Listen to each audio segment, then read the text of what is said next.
In Russia, a de facto process of power transition has begun among the elites. A strange situation exists where there is supposedly no transition, yet everyone is living within its logic. Political scientist Vadym Denysenko stated this on Espreso TV. There are two processes that are, in principle, synchronized. On one hand, as long as there is no physical or political death of Putin, it is quite difficult to talk about a transition of power. But at the same time, despite the topic of a successor being taboo in the Russian Federation, and despite it being absolutely forbidden in Russia today, the process of power transition has de facto started among the elites. This is because the war has initiated a whole series of processes leading to the impoverishment of the Russian elites, and also because the circle of untouchable people in the Russian Federation has sharply narrowed. He explained. According to Denysenko, there is this strange situation where there is supposedly no transition, but everyone is living within the logic of this power transition. To make it clear for us, it's like how Ukraine has been living for the past year. We know there will be no elections, but everyone is living within the logic of an election. It's exactly the same way. There is no transition, but the elites have started to live within the logic of a transition. This, in turn, of course, shows us how 5 or 6 people are emerging as leaders in this process. But then again, just like the appearance of Putin himself, the transition of Russian power will obviously still involve the emergence of new dark horses. The political scientist believes Ukraine and its Western partners must proactively develop a joint strategic action plan for a scenario in the event of Putin's death. Such a moment could be a turning point not only for Russia, but for the global order. This view was expressed by expert Rifat Chubarov. The death of dictator Putin will inevitably become a turning point not only for Russia itself, but for the entire world. It is already evident today. Various scenarios for the development of the Russia-Ukraine war after his departure will require Ukraine and the international community not spontaneous decisions, but readiness to act, in accordance with a strategically developed and agreed plan by Ukraine and its partners, Rifat Chubarov said. According to Chubarov, Putin's system of rule is based on fear, corruption, and personal loyalty. After the leader's death, internecine fighting among security forces, oligarchs, and regional elites could begin, which may weaken the army and destabilize statehood. When its peak falls, a struggle for power will begin within the pyramid itself. Competing groups, security forces, oligarchs, regional elites will try to take control of resources and the symbolic heritage of the great power. On the periphery, unrest may flare up. The Russian army, exhausted by defeats and moral disarray, may lose its ability to be commanded, he added.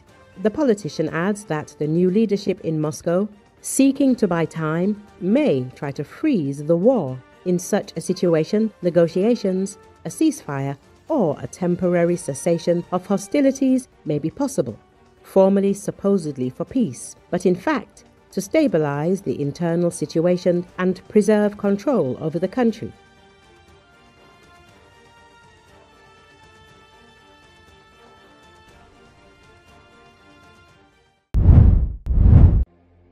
U.S. aircraft carrier USS Gerald R. Ford, the world's largest warship, anchored off the coast of Split, Croatia for a planned port visit on Tuesday, drawing crowds of residents and tourists who gathered along the city's waterfront.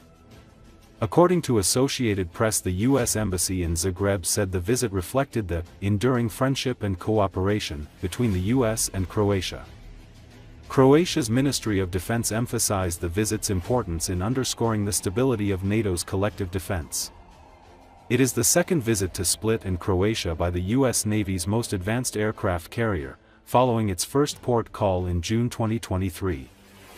While anchored off Split, the Gerald R. Ford will host local officials and key leaders for a reception, the U.S. Navy said in a statement. The Ford is the first in the Navy's new class of advanced aircraft carriers, which are designed to carry a wider variety of planes and operate with several hundred fewer sailors. It sailed for the European Theater of Command, which includes waters off Israel's Mediterranean coast in June. The presence of the aircraft carrier and its accompanying warships gives the U.S. the option of a third carrier group in the Middle East if needed.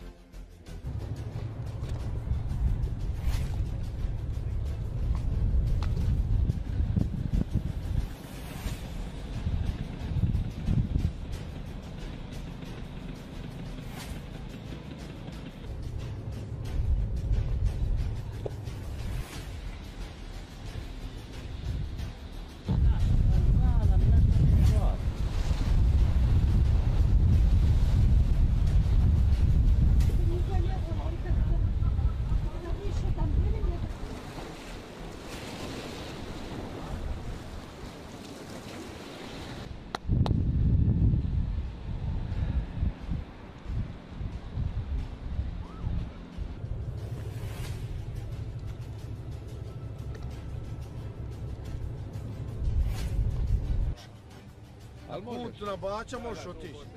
Tu možeš, a ovdje gore ne možeš. Čekaj.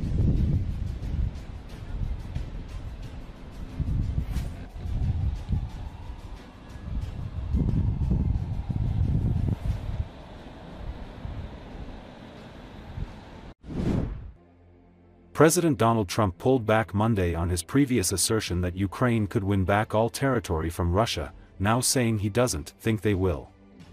They could still win it, Trump said of Ukraine during a cabinet meeting with Australian Prime Minister Anthony Albanese.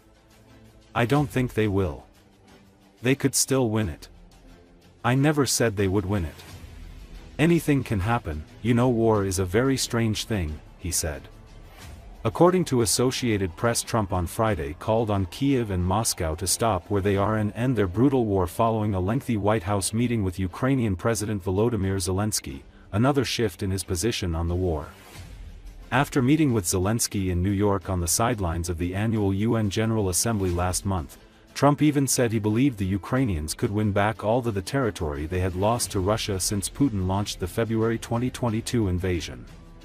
Trump also said he expects a very fair deal with China, reaffirming that he will soon meet with Chinese leader Xi Jinping.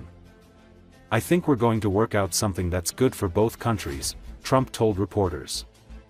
I want to be good to China. I love my relationship with President Xi, Trump said. I think when we finish our meetings in South Korea, China and I will have a really fair and really great trade deal together, he added. Beijing has not announced any plan for Xi to travel to South Korea, where Trump says he plans to meet the Chinese president, though it's not unusual for Beijing to make announcements closer to the date.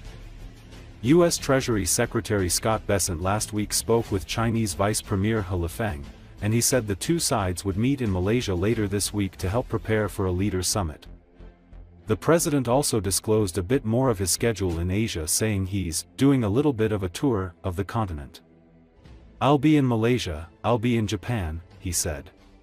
Over here, please. Mr. President, on the war that you haven't solved yet, the Ukraine-Russia situation, have you now locked in a meeting? And can you explain, just a few weeks ago at UNGA you said that Ukraine could possibly win the war and... Well, they could.